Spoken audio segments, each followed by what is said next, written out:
A lot of times we keep talking in the spiritual community how much we got to get over the past, got to let go of the past.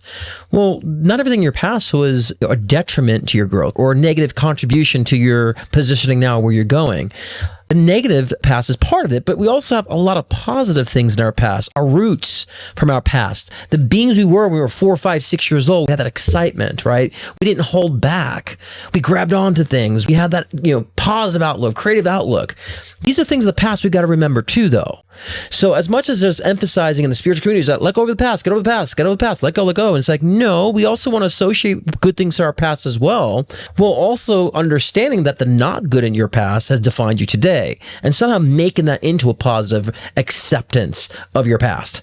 For some reason, there's like people who don't have like a full capacity of thought that seem to think that means that we're supposed to accept negative behavior, accept killers, and all this bad stuff happening in our world. No, accepting your past does not mean you accept what happened to you, but that it happened to you. And so when we could say to ourselves, I don't accept that behavior and I will never accept the behavior, but I accept the fact that it happened to me, that I can actually turn it into something beneficial or something positive or something productive. That'll allow us to easily let go of the past, but also allowing ourselves not to be so hung up that we need to disassociate from the past. We can understand how it's part of us. And like I use every trauma that I have as a notch on my belt. Everything I've been through in the past, look back like I needed that. It refined me today.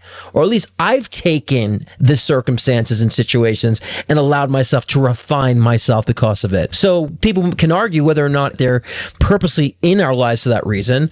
We can think that way, but I also say it doesn't matter if they're purposely put in my life because that's what I have to learn. The fact is I'm going to take that information and experiences and turn it into something that I can learn from and make myself better from. So we should choose it whether or not there's an actual spiritual reason why it's happened, or if it's purposely put in our lives or not. It should be irrelevant. It's the fact that it happened. What am I going to do with it? That's how we fully move on, right? When we put things in perspective of our past, we can fully move on because it doesn't hold us back. We don't allow the deprivations to be the triggers in our life that cause us to not want to experience other things in our life, right? It's how we truly move forward. And, again, I like to say everything that happens to us, everything we've connected with is always going to be connected some sort of way to us. These are experiences that are causing us to grow and to evolve. And when you understand it, you'll be thankful for those experiences, not trying to cut the cords and, but we have to do is understand psychic connection, right? And so we don't want to be feeding things or having open cords to feed things in that sense. We want to close those connections, but we don't want to close the connections and cord cut from the actual experiences that's caused us to wake up or realize things about ourselves that we needed. We got to understand how to remain connected, but not feeding it at the same time.